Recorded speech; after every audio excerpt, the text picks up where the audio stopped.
Hello बच्चों, आज हम क्लास 12th की फिजिक्स के एक चैप्टर विद्युत धारा के बारे में पढ़ेंगे। तो इसका फर्स्ट पॉइंट है विद्युत धारा। आवेशों के प्रवाह की दर को विद्युत धारा कहा जाता है। अब ये आवेश क्या है? आवेश का मतलब होता है इलेक्ट्रॉन, ठीक है, मुक्त इलेक्ट्रॉन। इसका मतलब जब कोई भी इलेक्ट्रॉन मूव करते हैं, जब कोई भी इलेक्ट्रॉन मूव करेंगे या गति करेंगे तो उससे क्या होती है? विद्युत धारा उत्पन्न होती है। तो इसका मतलब हम मुक्त इलेक्ट्रॉनों की बात कर रहे हैं, मुक्त इलेक्ट्रॉन। अब ये मुक्त इलेक्ट्रॉन किस में पाए जाते हैं? मेटल, धातु के अंदर क्या होते हैं? मुक्त इलेक्ट्रॉन होते हैं। इसी कारण विद्युत धारा धातुओं के अंदर प्रवाहित होती है। तो मुक्त इलेक्ट्रॉन की बात करें तो जब किसी भी धातु में हम बैटरी को कनेक्ट करते हैं, जैसे मान लो ये हमारे पास एक वायर है, ऐसे ये किसी भी धातु की हो सकती है, आप कॉपर की या एल्यूमिनियम की, जो भी हम एग्जांपल के तौर पे धातु का यूज करें तो उसी की कोई भी अपने पास वायर यूज कर सकते हैं। तो मान लो कि इनके पास क्या होता है? फ्री इलेक्ट्रॉन होते हैं। इस वायर के साथ में मैं कनेक्ट कर देता हूं एक बैटरी को, और ये अपने पास क्या है? एक की है। मैं इस कुंजी को दबा देता हूं तो यह बैटरी से क्या हो जाता है? करंट। मीन्स ये बैटरी इन फ्री इलेक्ट्रॉन को या मुक्त इलेक्ट्रॉनों को एनर्जी देती है। और यहां पर मैं एक करंट को रिप्रेजेंट करने के लिए एक छोटा सा बल्ब लगा देता हूं, जिसे हमें पता चलेगा कि करंट फ्लो हो रहा है या नहीं। बल्ब ऑन होगा तो करंट फ्लो हो जाएगा, यदि ऑफ होगा तो इसका मतलब कहीं ना कहीं सर्किट टूटा हुआ है या परिपथ कहीं ना कहीं से क्या हो रहा है? टूटा हो रहा है। इसलिए हमें पता चल जाएगा कि ये करंट फ्लो हो रहा है या नहीं। तो हम जब की को दबाते हैं तो की को दबाने पर ये जो मेटल के अंदर या धातु के अंदर जो फ्री इलेक्ट्रॉन होते हैं, ये क्या करने लग जाते हैं? गति करने, क्योंकि ये मुक्त हैं। इनको थोड़ी सी भी एनर्जी दें बैटरी के थ्रू, इनको थोड़ी सी भी एनर्जी दें, ये क्या करने लग जाते हैं? गति करने लग जाते हैं। और इनकी गति के कारण क्या होता है? बल्ब ऑन हो जाता है। और हम क्या बोलते हैं कि इस परिपथ के अंदर या सर्किट के अंदर विद्युत धारा प्रवाहित हो रही है। तो इसलिए हम कहते हैं कि मुक्त इलेक्ट्रॉनों या आवेशों के कारण जो करंट बनता है उसको क्या बोलते हैं? विद्युत धारा बोलेंगे, ठीक है। तो हम शॉर्ट में बोलेंगे, इसकी परिभाषा क्या हो जाएगी? आवेशों के प्रवाह की दर को विद्युत धारा कहा जाता है, या मुक्त इलेक्ट्रॉनों की प्रवाह की दर को विद्युत धारा कहा जाता है। इसे रिप्रेजेंट किया जाता है आई से। तो मैं यहां पे लिख देता हूं आई। ये क्या है? विद्युत धारा। इसका फॉर्मूला होगा I is equal to Q upon T. ये I क्या है? विद्युत धारा। तो मैं लिख देता हूं विद्युत धारा इज इक्वल टू आवेश। क्यू का मतलब क्या होता है? आवेश, चार्ज बोलते हैं जिसे। और ये अपने पास क्या है? समय। तो विद्युत धारा का फॉर्मूला क्या होता है? आवेश बटे समय। आवेश का मात्रक। अब हम मात्रक की बात करते हैं, विद्युत धारा का मात्रक।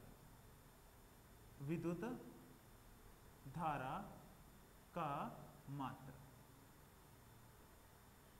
तो आवेश का जो मात्रक होता है वो क्या होता है? कूलम्ब। और जो समय होता है उसका मात्रक क्या होता है? सेकंड। तो विद्युत धारा का मात्रक होता है कूलम्ब अपॉन सेकंड। इसी को ही हम कंबाइन के रूप में या मिक्स, हम इसको क्या बोल सकते हैं? एम्पियर। तो विद्युत धारा का मात्रक क्या होता है? कूलम्ब अपॉन सेकंड या एम्पियर इसको कहा जाता है। इसके हम विमा की बात करें, विद्युत धारा की विमा की यदि हम बात करें तो विमा क्या होता है? MLTA। तो इसको मैं एक बार यहां पे एक्सप्लेन कर देता हूं। M का मतलब क्या होता है? MLT। M का मतलब क्या होता है? मास, द्रव्यमान, ठीक है। L का मतलब क्या होता है? लेंथ, लंबाई। T का मतलब क्या होता है? समय। और A का मतलब क्या होता है? एम्पियर। इसको बोलते हैं विमा। ये किसको रिप्रेजेंट करता है? मास को, किलोग्राम को रिप्रेजेंट करेगा। ये किसको रिप्रेजेंट करता है? लेंथ को, लंबाई को। मतलब ये किसको रिप्रेजेंट करेगा? ये करेगा केजी। और ये किसको रिप्रेजेंट करेगा? मीटर को। लेंथ ये किसको रिप्रेजेंट करेगा? सेकंड को। और ये किसको रिप्रेजेंट करेगा? एम्पियर को। तो हम विमा की बात करें, विद्युत धारा की विमा क्या होती है? विद्युत धारा की विमा होती है M0, क्योंकि इसके पास केजी नहीं है, इसकी जो मात्रक है वो क्या है? एम्पियर। तो तो किसी भी राशि की यदि हम विमा ज्ञात करना चाहें तो उसकी हमें क्या होनी चाहिए, पहले मात्रक पता होना चाहिए। यदि मात्रक हमें पता है तो उसकी विमा हम आसानी से क्या कर सकते हैं, ज्ञात कर सकते हैं। तो इसका मात्रक हमारे पास है एम्पियर, तो इसके पास केजी मीटर कुछ भी नहीं है, यहाँ पे सीधा एम्पियर लिखा हुआ है या एम्पियर इसका मात्रक है। तो ना इसके पास कोई केजी है, कोई मास भी नहीं है, कोई लंबाई भी नहीं है, ना कुछ सेकंड है, तो इसको हम कैसे लिखेंगे, m0। और इसके पास मास नहीं है, मीटर नहीं है, तो इसको मैं क्या लिखूंगा, L0। समय सेकंड नहीं लिख रखा तो इसको T0, और एम्पियर है तो मैं इसको लिखूंगा A1। इसको हम शॉर्ट फॉर्म में ऐसे भी लिख सकते हैं, इसका जो मात्रक होता है वो होता है A।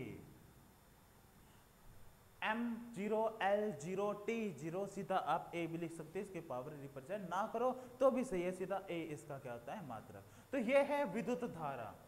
विद्युत धारा केवल चालकों के अंदर ही प्रवाहित होती है। चालक मतलब क्या होता है, धातु, जैसे एग्जाम्पल हम बोल सकते हैं, क्योंकि उनके पास क्या होते हैं, मुक्त इलेक्ट्रॉन होते हैं। तो इससे संबंधित हम कुछ और कंसेप्ट की बात करें तो आपने एक फॉर्मूला पढ़ा होगा, इसको मैं रफ कर देता हूं। आपने एक फॉर्मूला पढ़ा होगा, आवेशों का क्वांटीकरण। आवेशों का क्वांटीकरण।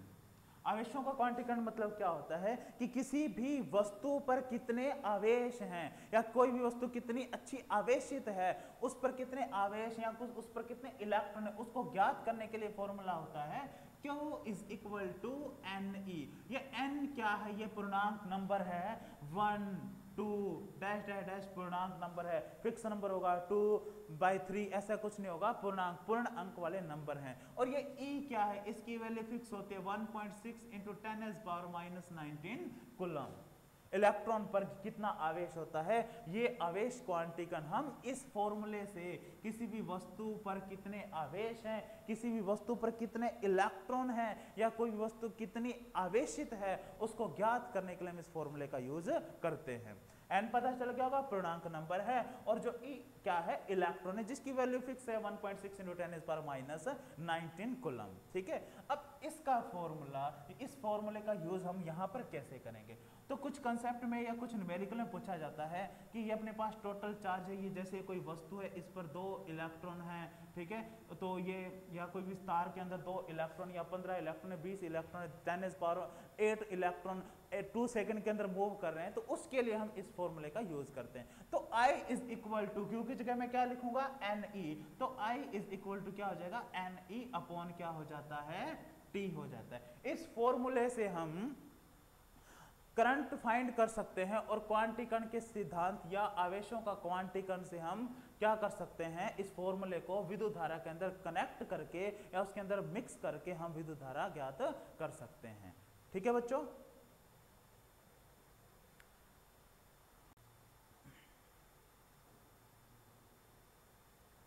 अब इस विद्युत धारा से संबंधित कुछ अवकलन को मिक्स करके कुछ न्यूमेरिकल बनाए जाते हैं, अपने हम डिस्कस करते हैं। तो I इज इक्वल टू, इसका एक और फॉर्मूला भी होता है इसी बेस पर, dQ/dt। इसका यूज किया जाता है अवकलन के अंदर। कुछ ऐसे न्यूमेरिकल्स होते हैं, कुछ ऐसे कंसेप्ट होते हैं जिसे हम अवकलन के द्वारा इस फॉर्मूले से हम उनका आंसर या न्यूमेरिकल को अच्छे से हम क्लियर नहीं कर पाते। तो इस फॉर्मूले से स्मॉल, ये क्या है, dq, ये क्या है, एक आंशिक या अल्पांश आवेश है, और ये dt क्या है, अल्पांश समय की बात हो रही है तो आवेश ये भी समय है, लेकिन हम यहाँ पर अल्पांश की बात कर रहे हैं। स्मॉल टाइम के लिए या स्मॉल टाइम के अंदर या कम समय के अंदर कम आवेश गति कर रहे हैं, या थोड़े से समय के लिए जो आवेश गति कर रहे हैं वो थोड़े हैं, इसलिए इसको dQ/dt से रिप्रेजेंट करूंगा। ठीक है, अब अपने बात करते हैं, जैसे इसको मैं ऐसे लिख सकता हूं, dQ is equal to I into dt। ये जो फॉर्मूला है ये अवकलन वाला फॉर्मूला है, इससे हम कुछ न्यूमेरिकल को आराम से सॉल्व कर सकते हैं। जैसे फॉर एग्जांपल, जैसे अपने को क्वेश्चन दे रखा है I is equal to 3t² plus 2t plus 5। ये अपने पास क्या है, I दे रखा है, करंट दे रखा है, करंट का जो यूनिट होगा वो क्या होता है, एम्पियर। ठीक है, और हमें समय दे रखा है कि 2 सेकंड पर जो इसके जो आवेश होंगे वो कितने होंगे, तो अपने से पूछ रखा है क्यों। तो इस न्यूमेरिकल को हम कैसे सॉल्व करेंगे, जो आई की जो वैल्यू है जो तो हमें क्वेश्चन के अंदर दे रखी है, इसको हम यहां पर पुट करेंगे तो अपने पास क्या हो जाएगा, D Q is equal to 3t² plus 2t plus 5 into D T. ये रहा अपने पास dt, तो मैंने यहाँ पे लिख दिया है, और I का जो वैल्यू दे रखा है हमारे पास 3t² प्लस 2t प्लस 5, ये क्या है अपने पास करंट आ गया है। ठीक है, अब मैं क्या करूँगा, वैसे तो इसको मैथमेटिकली फंडे से देखा जाए तो इसको अलग अलग से सॉल्व कर सकते हैं। जैसे हम इसको dt का मल्टीप्लाई ऐसे करेंगे, तो मैं एक बार लिख देता हूँ, dq is equal to 3t² dt plus 2t dt plus 5 dt। Okay बच्चों, अब हम क्या करेंगे, इंटीग्रेशन कर देते हैं दोनों ही साइड में, तो D Q is equal to 3t² dt integration plus 2t dt integration plus 5 dt integration. जो कांस्टेंट चीजें हैं जैसे 3, जो नंबर होते हैं वो बाहर आ जाते हैं, तो मैं इसको शॉर्ट फॉर्म में लिखूंगा, जैसे 3 है ये बाहर आ जाएगा, तो q का जो हमने इंटीग्रेशन किया है dq का वो क्या हो जाएगा, q हो जाएगा। तो q इज इक्वल टू 3 मैंने बाहर लिख दिया है ऐसे। अब इंटीग्रेशन का जो फॉर्मूला होता है वो क्या होता है, जैसे xn plus 1 upon n plus 1, ये फॉर्मूला होता है। किसी भी जैसे t की पावर कितनी है, 3 है, तो यहाँ पर क्या 2 है, तो ये क्या हो जाएगा 2 प्लस 1 कितना हो जाएगा बच्चों, t इज 3 यहाँ पर, तो उतना ही डिवाइड में आएगा ऐसे। तो मैंने क्या किया है, t 2 प्लस 1 यहाँ पर क्या क्या 2 प्लस 1, ये कितना हो गया है 3, और ये पावर कितनी हो गई इसकी 3 पावर हो गई है। उसी तरह प्लस आगे चलते हैं तो 2 बाहर आ जाएगा, और t dt का जो इंटीग्रेशन करेंगे वो अपने पास हो जाएगा इंटू t², n प्लस 1, इसकी पावर कितनी है 1 है, तो t 1 प्लस 1 1 प्लस 1, तो 1 प्लस 1 कितना हो गया है 2, और इसकी जो पावर है वो कितनी हो जाएगी 2 हो जाएगी, प्लस 5t, जो 5 है बाहर आ जाएगा, dt का जो इंटीग्रेशन होगा वो कितना होगा t होगा, जैसे dq का इंटीग्रेशन क्या होता है q हो गया। ये अपने चीजें 11th में कर ली होंगी। ठीक है, 3 से 3 कैंसिल हो जाता है, 2 से 2 कैंसिल होता है, हमारे पास आया q is equal to t power 3 t² plus 5t। अब हम क्या करेंगे कि जो अपने पास जो t की पावर 3 है, यहां पर हमें क्वेश्चन में दे रखा है 2 सेकेंड, तो हम क्या करेंगे यहां पर 2 सेकेंड के लिए हमें चार्ज फाइंड करना है, तो q इज इक्वल टू 2 की पावर 3 प्लस 2 की पावर अपने पास स्क्वायर या स्क्वायर हो जाएगा, और 5 इंटू अपने पास क्या आ गया है 2। तो इसको हम सॉल्व करेंगे तो हमारे पास कितना आएगा, 2 2 जा 4 2 जा कितना हो जाएगा 8 प्लस 4 प्लस कितना हो गया 10, तो हम इसको सॉल्व करेंगे तो हमारे पास कितना आया 22। ये क्या है क्यों, तो हम इसको क्या बोलेंगे कूलम, क्योंकि चार्ज की जो यूनिट होती है वो क्या होती है कूलम होती है। ठीक है बच्चों, तो कुछ ऐसे हम डेरिव या इंटीग्रेशन से हम क्या कर सकते हैं इनका,